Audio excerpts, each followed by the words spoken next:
I'll be speaking with Allie McCracken, who is the National Coordinator of Code Pink.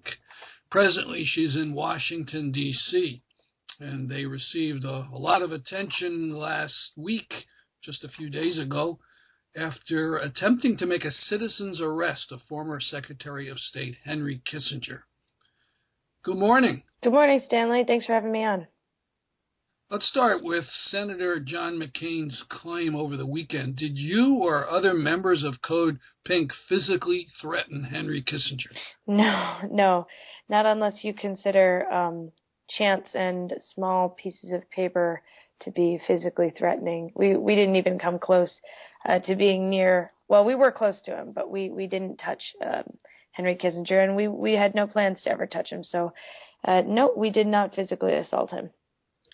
Describe the whole action, then. So last week, the Senate Armed Services Committee was having a hearing where they brought in expert witnesses such as Madeleine Albright, George Shultz, and Henry Kissinger to talk about American leadership in the world and global security strategy. And we were horrified that those people were being brought in, especially Henry Kissinger, who's a known war criminal, and there's an arrest warrant out for him in several countries, that our government was bringing them in to talk about these issues during such a volatile time for American foreign policy.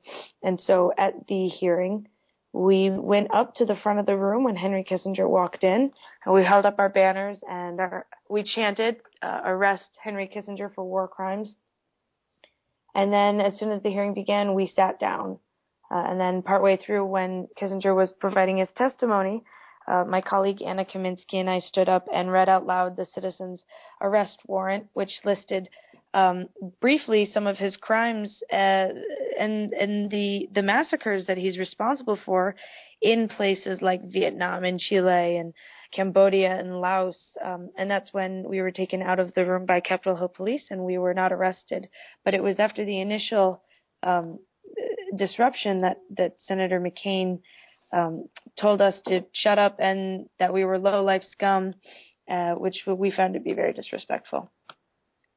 Now, there was a picture with some handcuffs. You haven't mentioned that. What they were draped near him or on him? What was that? Yeah, well, it was me holding those handcuffs, and the picture that's been circulating on the internet is a deceiving angle. It looks like the handcuffs are actually draped across him, but they're not. They're about 1.5 feet away from his face, just to the left of him.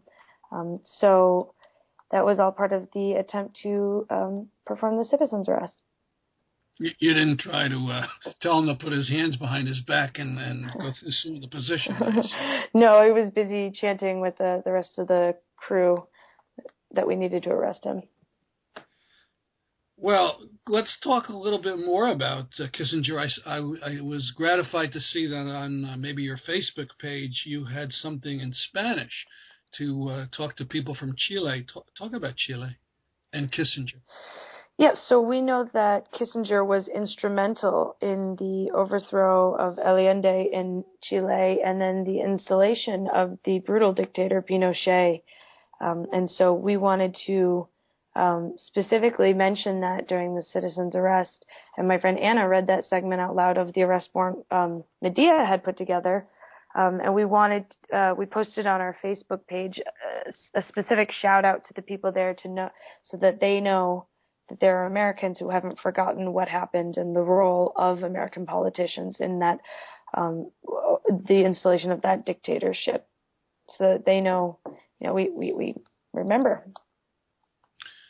Yeah, I mean that's interesting. I mean, we've had on our site The Struggle. We have an archive called The Notorious Henry K. Unfortunately, he lives in Connecticut, where we have our base. Oh yeah, over in the west, the western part of Connecticut, and so we have this archive. Someone wrote in that he was a number of Israelis think he plotted about the 1973 Egypt-Israel war and actually wanted the war so he could manipulate both sides and get Egypt to turn away from its alliance at the time from the Soviet Union and towards the U.S. So there's always new things to learn about Henry Kissinger. Now you picked him. I assume you didn't have unlimited time there, but there was also Madeleine Albright, and of course she's notorious for saying that the killing of the 500,000 Iraqi children was worth it. Right. On national TV. Well, since then she's actually come out and publicly admitted that she regrets making that statement. And although that doesn't make her less responsible for all those deaths, Henry Kissinger is completely unapologetic about his actions. And so we decided just to focus on him on this one.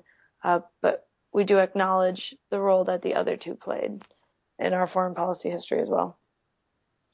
So after you were ordered out, you and the others were ordered out, you say you weren't arrested. What happened?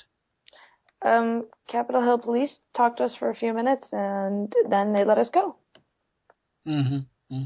So what kind of media attention did you get? I mean, I saw some on the news from NBC. It was kind of ugly.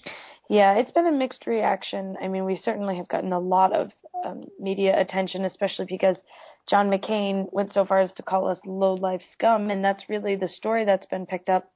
And while we're offended that he would call us that, we're glad that it has sparked a national dialogue in the media about Henry Kissinger and his legacy that so many people have just kind of forgotten or acknowledges or have just accepted. So McCain was on CNN this weekend, and he actually called us terrible people and pushed the what you brought up before, the idea that we were somehow physically threatening Henry Kissinger. So, we plan to rebut that claim. But we're glad that people are talking about Kissinger. He's 91 years old, and the chances of him being indicted for any kind of war crimes before he dies are very little. So we think it's important for citizens, not in the government, to take matters into their own hands by, trying to arrest him. Did you get some positive media? I saw you on Democracy Now! On Friday morning. Any other, Raw Story or anybody else? Yeah, well, believe it or not, there is actually some positive coverage in Fox News. There are people who really do believe in our right to free speech and think that John McCain went over the top by insulting us so explicitly. So all in all, you think the effort was worth it? Oh, absolutely. Hey, thank you very much for talking. Sure. Okay, well, thanks so much, Stanley.